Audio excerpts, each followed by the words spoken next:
Got a question for you. What do you do when your plans don't match God's?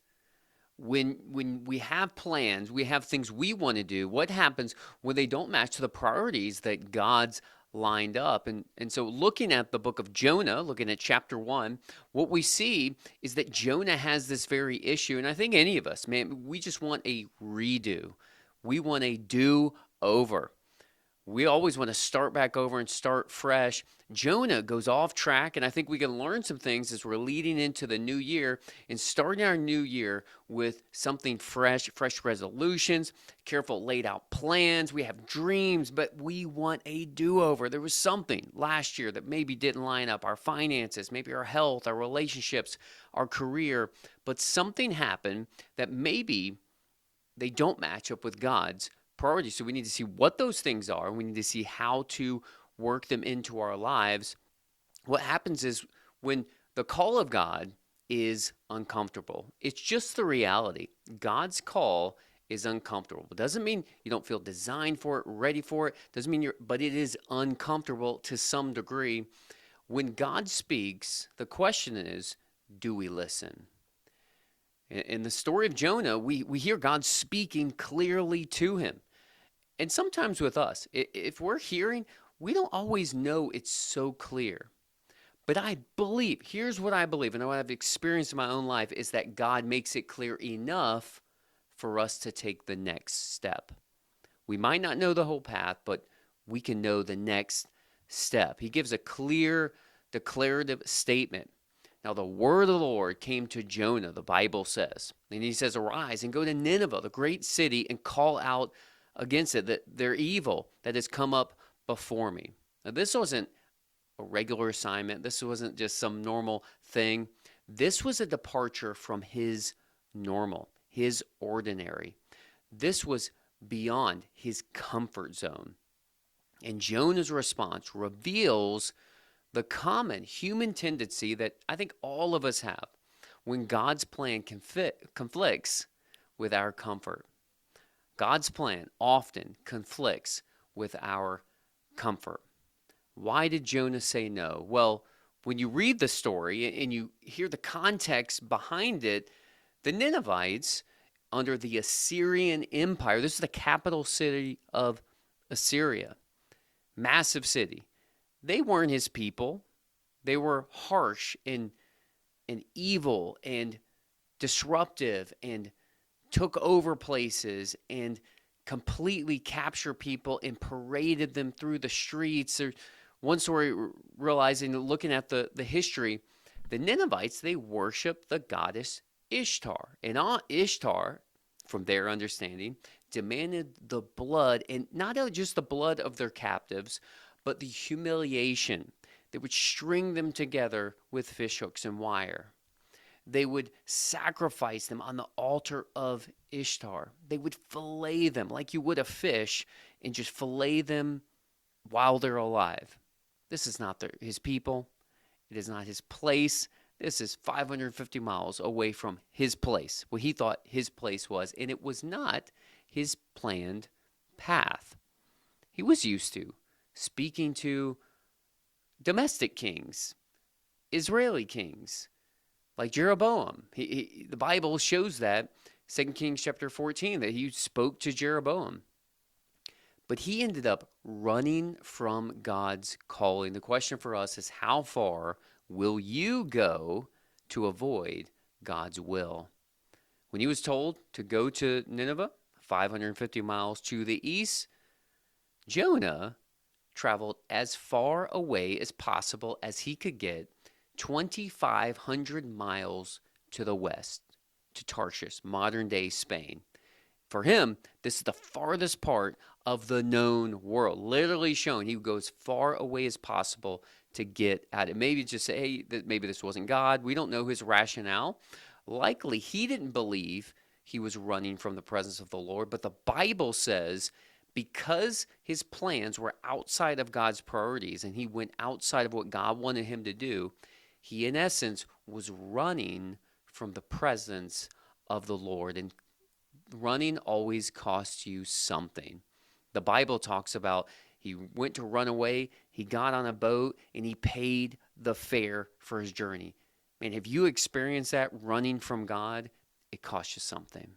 And you never get to your intended destination. And what I've realized is that if you want to run away, guess what? The devil, he's going to pay first class. Like, go ahead, get on board, go wherever you want to go.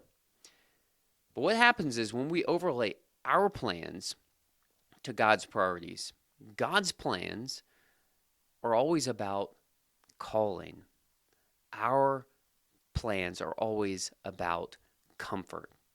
He wanted to stay in a familiar place, relate to familiar people, and continue in that familiar work that he was just used to do, but God's priorities were something different. And it's what I believe he's calling you and me. He's not calling us to easy. He's calling us to something difficult, because what we see is that a calling is always a climb. But you never reach the summit unless you climb. God's priorities: seek unfamiliar places, unfamiliar people, and to do unfamiliar work. Often, the thing you've been called into isn't always something you're naturally good at or that you've always been good at. You have to grow into it. You have to grow into the calling. Why? Because I believe God puts you in a place where you're unsuccessful at first, you're uncomfortable, maybe often, is because it causes you to rely on God. And then we look at Paul's example in the New Testament, sort of a parallel story, Romans chapter 15. If you know the story, Paul was running away from God, even though he thought he was doing God's will. But it was really just his plan, and he was killing Christians. He was going after the name of Christ. Anybody that was a Christian, he wanted to shut it down because it was outside of what he thought was the right thing to do. But Romans 15 describes how Paul transformed his perspective. And here's what he says: it's always been my ambition to preach the gospel where Christ was not known. Paul embraced that the very thing Jonah initially rejected was this unfamiliar place, unfamiliar people, and then unfamiliar work.